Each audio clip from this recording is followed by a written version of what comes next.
Eh ben écoute, c'est le moment de l'after podcast, c'est un peu plus détendu, on peut détendre, tu peux retirer les chaussures si t'as envie de faire plaisir. On a abordé plein de sujets et forcément, il y a plein de sujets qu'on pourrait potentiellement aborder qui sont à titre perso pour le coup. Comment on gère une entreprise? T'es papa? Oui, ça fait. T'as tout un écosystème autour de toi, t'es entrepreneur, t'as des enjeux, tu vis cette entreprise et cette aventure entrepreneuriale, pas qu'avec ta famille, avec toute ta famille, avec ta sœur Lisa aussi. Comment t'arrives à manager ça? Eh ben écoute, je parlais tout à l'heure d'équilibre en fait entre travail, amis, famille. Alors c'est vrai que le petit déséquilibre, c'est peut-être sur la partie amis où il y a des moments. Enfin moi j'ai 3 enfants qui ont respectivement 6 ans, 5 ans et 2 ans, donc c'est vraiment du boulot. Le soir, je rentre vers 19h30, 20h, donc j'arrive à les voir quelques minutes avant qu'ils aillent se coucher. Le week-end, en revanche, c'est précieux. Tu bosses pas du tout le week-end? Non, je Ouais. bosse pas le week-end. Je réponds à mes mails le week-end. Enfin bref, toutes ces choses-là. En revanche, par contre, je prends quasiment jamais mon téléphone le samedi. Ça, c'est un truc. Ma femme rêverait, ma femme a regardé ça, je ne vais pas faire ça tout de suite. Voilà. Mais elle rêverait que je fasse ça. Et t'arrives à vraiment, littéralement le faire? On arrive à le faire quand on dîne le soir avec ma femme. Les téléphones sont dans la chambre, donc on n'a pas les téléphones avec nous. Ça, c'est un truc, c'est une discipline. Moi, je passe mon temps à dire que les téléphones sont des voleurs de temps et c'est nos meilleurs amis, mais nos pires ennemis au sein du même objet. Donc en fait, ça c'est vraiment une directive. Je suis à peu près à 3h30 d'écran par jour en moyenne. Donc je suis plutôt content. Je suis arrivé à tenir, je suis passé de 4h30 en 2-3 ans à 3h30. Donc C'est une belle perf. je suis plutôt satisfait. Voilà. Donc ça c'est vraiment, pour moi, l'équilibre, c'est vraiment de cloisonner ça. Je le disais tout à l'heure, de pas parler de travail quand on est en famille. Et alors évidemment, avec ma femme, on en parle, puisqu'on travaille pas ensemble, donc on n'a aucun problème à en parler, et de mon job et du tien. Mais en tout cas, ne pas parler de travail avec les personnes avec qui je travaille, de ma famille, quand on se retrouve aux réunions. Donc ça, c'est le truc qu'on s'implique et qui fonctionne très bien. Voilà à peu près tout cet équilibre. Aller faire du sport 2-3 fois par semaine. J'allais te poser la question, tu fais quoi en dehors de tout ce que tu fais? Est-ce que t'arrives à avoir le temps pour faire du sport ou autre chose? Ouais, j'ai le temps. Je fais du sport, on va dire, du foot, quoi qu'il arrive, tous les lundis soirs, et de la course et un peu de cardio de un ou deux autres soirs entre 20h et 21h, un soir peut-être dans la semaine. Ça fait à peu près 2 fois par semaine. Toi, t'as une vie hyper... on dirait que c'est hyper bien... Est-ce que c'est du contrôle fric? Est-ce que c'est de la gestion du temps? C'est beaucoup de gestion du temps. Je suis beaucoup là-dedans. Je plaisantais ce matin, j'avais une radio à faire, un truc, et ma femme m'a dit bah tiens, va le faire là, comme ça tu perds pas ton temps. Alors en rigolant, je dis ah non, mais j'ai déjà perdu 7 minutes. Non, c'est une blague, mais je lui ai fait cette boutade là. Mais enfin voilà. Donc du coup, non, j'essaie vraiment d'avoir beaucoup de gestion de temps. C'est vraiment très important pour moi à ce niveau-là, quoi. On parle de temps et forcément quand t'as expliqué ton parcours juste avant, je te disais là, juste avant qu'on relance, je pense qu'il y a énormément de gens qui adoreraient avoir des conseils sur cette comment faire pour faire cette... ne serait-ce qu'il y a plein de sujets. Comment reprendre une entreprise familiale? Déjà, c'est un sujet à lui tout seul. Comment manager? Comment recruter? Comment faire qu'une marque qui aujourd'hui historiquement est hyper implantée, mais qui potentiellement a plus de chances de mourir avec le temps? On a vu avec Minelli, on voit tout ça forcément le temps est contre ce type de marque aujourd'hui qui n'arrive pas assez à évoluer en tout cas. Tu fais du consulting. Est-ce qu'il y a des gens qui vont vouloir t'appeler? En tout cas, est-ce qu'ils peuvent t'appeler? Oui. Non, mais tu vois, mais pour de vrai, Bien sûr. c'est des conseils de dingue, en fait. Bah, tout à fait. Alors, en fait, en termes de conseils, c'est une discipline aussi qu'on s'oblige un peu à avoir, ma sœur et moi. C'est que toutes les sollicitations pour demander conseil, on y répond toujours positivement. Et là, t'es dans la merde. Bon, mais on le fera, on y répondra quand même positivement, mais avec un rétro-planning qui peut qui peut un peu durer. Donc ça, c'est vraiment, voilà, sur LinkedIn, il n'y a pas de souci. En revanche, moi, je suis un peu moins, je passe moins de temps, par contre, à répondre aux prospects. Je suis honnête, je réponds d'ailleurs pas trop aux prospects, hormis si la solution m'intéresse. J'en reçois 10, 15, 20 par jour. Bon, bah, je les laisse passer les 20 par jour. Ouais. Hormis si j'identifie que la solution m'intéresse. Enfin, voilà. Donc, c'est vraiment... donc, ça aussi, c'est un peu de gestion de temps. Mais par contre, du temps pour les autres, c'est quelque chose qu'on trouve à peu près tout le temps, quoi. Forcément, avant, on ne voyait pas trop. Parce que moi, il n'y a pas trop d'endroits. C'est quoi le but d'être un peu plus visible? Est-ce qu'il y a un but final? Par exemple, ce podcast, moi, je suis hyper content de te découvrir et de te connaître et de connaître ton parcours. Parce que est-ce que dans la strate de Jonac, c'est aussi important que toi tu sois plus visible ou que Lisa soit. Je crois que c'est Lisa qui est un peu plus visible. Que quand j'ai dit que j'étais avec toi, on m'a dit j'ai un des fondateurs. On m'a fait Lisa tout de suite. Ouais, bien sûr. Les gens me disaient Lisa. Pourquoi toi on te voit en tout cas, pourquoi c'est toi qu'on voit un peu plus. En tout cas, pourquoi c'est moi qui ai la chance de t'avoir aujourd'hui. Bien sûr. Bah, en fait, il ne vous aura pas échappé qu'on est une marque de mode pour femmes. Et donc, ma sœur Lisa incarne bien notre cliente et incarne bien l'extérieur d'un point de vue, on va dire. Et en plus, elle a une super plume. Elle parle très bien. D'un point de vue. Tu t'en sors pas mal. Franchement, pour de vrai, tu t'en sors vraiment pas mal. Moi, j'interviens plus sur les sujets, on va dire, business en général. C'est comme ça qu'on se répartit un peu les rôles. Et elle, elle incarne davantage la marque. Elle, voilà, elle est, comme je le disais, elle écrit aussi très bien. Il est important aujourd'hui de se reconnaître, d'incarner ça. Bah, on va plus facilement se reconnaître dans ma sœur quand on est une cliente Jonac, quand on est une manageuse femme. Et c'est des sujets aujourd'hui importants qu'on prône. Hein. Je disais tout à l'heure en plaisantant avec tes équipes qu'on a 90% de femmes chez Jonac au siège et 90% de femmes au comité de direction. Et la plaisanterie, c'est de dire, bah, on communique pas trop là-dessus parce que aujourd'hui, la communication, elle doit toujours se tourner autour de l'égalité. Donc, on n'est pas dans l'égalité. Okay. Donc, du coup, on communique pas trop là-dessus, mais c'est quelque chose qui est tout à fait le cas et sur lequel on est plutôt précurseur et plutôt très ouvert. Donc, c'est pour ça que moi, j'apparais naturellement un petit peu moins. J'apparais plus dès qu'on va avoir des sujets plus business ou quand des journalistes nous sollicitent et nous disent, tiens, on aimerait bien avoir tous les deux le tandem, le ci, le ça. Donc, je le fais vraiment avec plaisir. Mais c'est plutôt Lisa qui incarne la marque et qui fait passer les messages et en ayant une super plume, en ayant plein d'idées. 90% de ses posts sur LinkedIn, parce qu'elle est très suivie sur LinkedIn, ça fonctionne bien. Bah, on en parle avant, on se questionne, on les relit ensemble. Enfin voilà. Mais en tout cas, c'est elle d'ailleurs qui les écrit pleinement de A jusqu'à Z. Elle me demande juste mon avis. Voilà. Donc voilà comment ça fonctionne et ça fonctionne plutôt très bien. Pour la suite, quand tu vois des entreprises comme Minelli, tout ça, qui tombent quasiment les uns après les autres, il n'y a pas un moment où on commence à flipper en se disant est-ce que c'est pas nous le prochain ? Je pense que si, et je pense qu'il faut essayer d'avoir un coup d'avance. Donc, je pense pas qu'on soit de nos prochains parce qu'en fait, on dure déjà depuis 60 ans, donc il n'y a pas de raison qu'on ne dure pas encore 60 ans supplémentaires. La seule chose, c'est qu'il y a des décisions difficiles à prendre. Par exemple, moi, chez Jonac,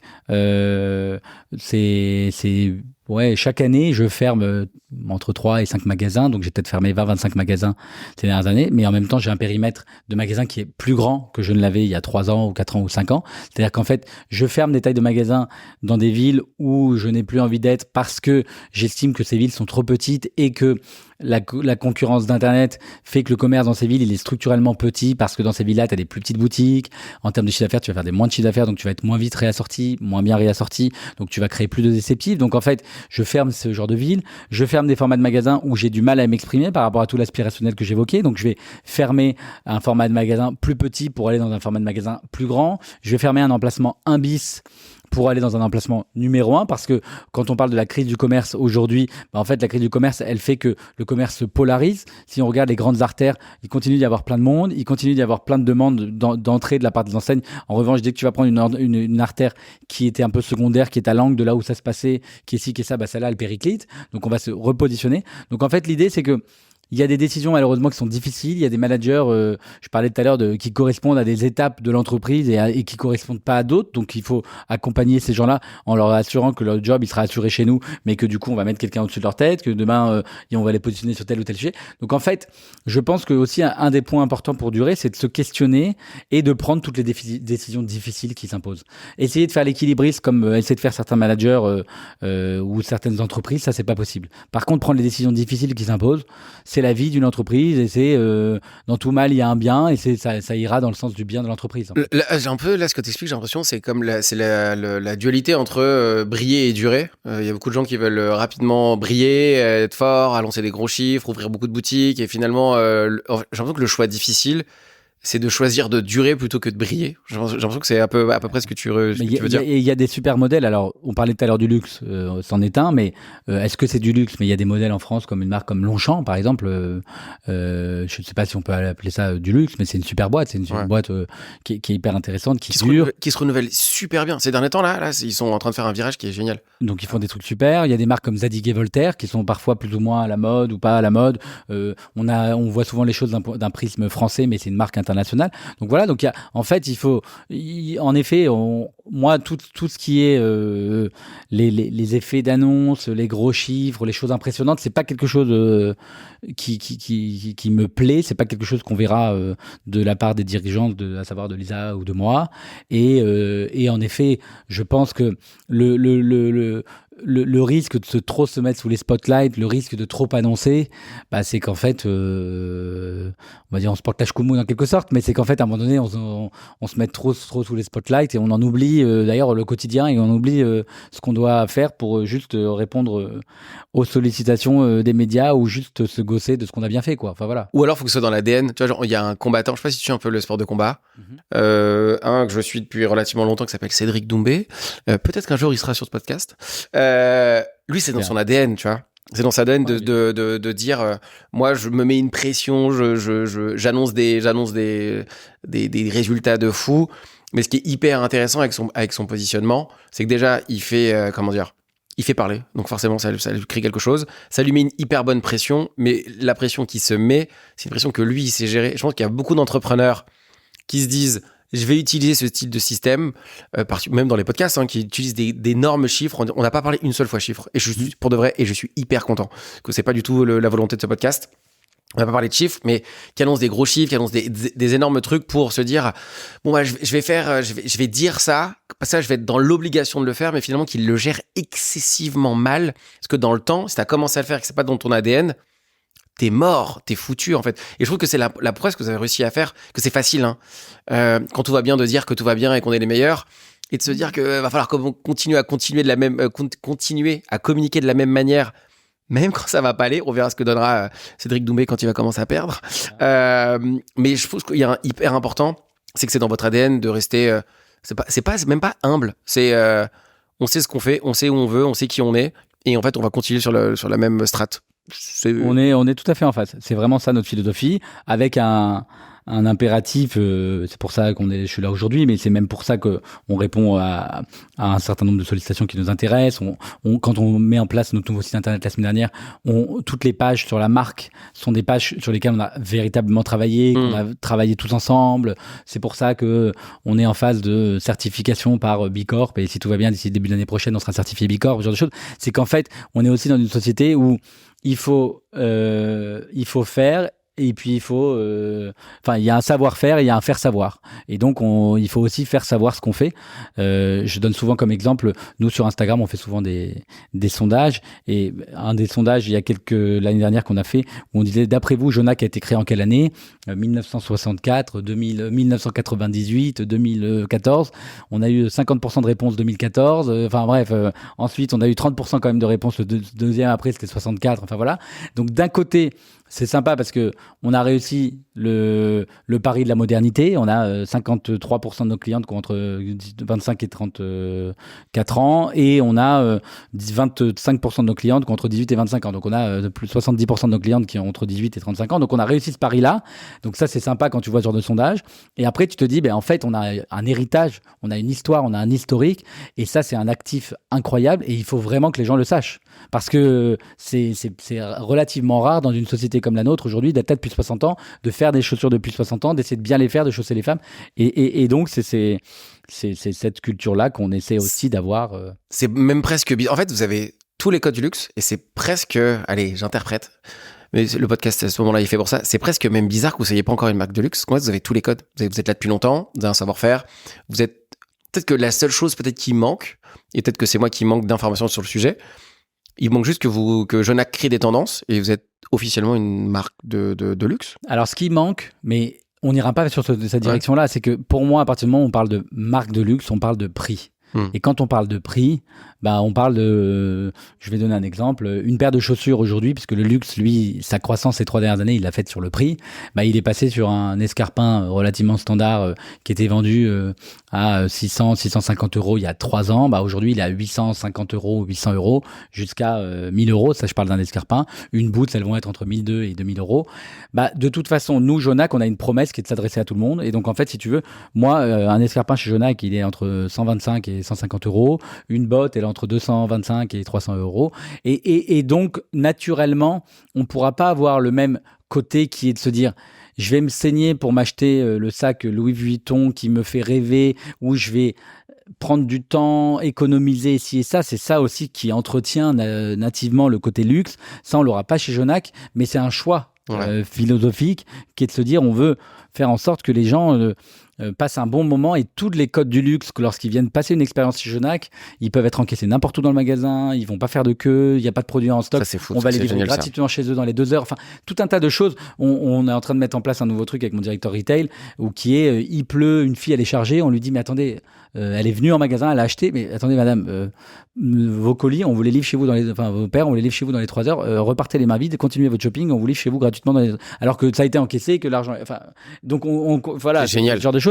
Donc ça, on le regarde beaucoup du luxe, mais on aura toujours la barrière du prix et c'est une barrière sur laquelle on n'ira pas de toute façon. Il n'y aura même pas une marque Jonac genre luxe, genre une sorte de nouveau business unit sur lequel Jonac aujourd'hui est une marque de luxe. Ou peut-être ce sera une autre marque, ce sera peut-être pas le... Même les grands groupes de luxe ne s'aventurent pas trop dans la création, ils sont dans la reprise parce que qui dit luxe dit aussi histoire, héritage. Donc même LVMH, à part un contre-exemple qui s'appelle Fenty depuis quelques années, même LVMH s'est évertué à reprendre des belles histoires. Ça a commencé dans les années 80 avec Dior, ça a continué avec Vuitton, ça continue avec Balenciaga, enfin ça c'est pas LVMH, c'est Kering, mais en tout cas le luxe dit aussi histoire. Et donc nous on a cette histoire, donc ça c'est super.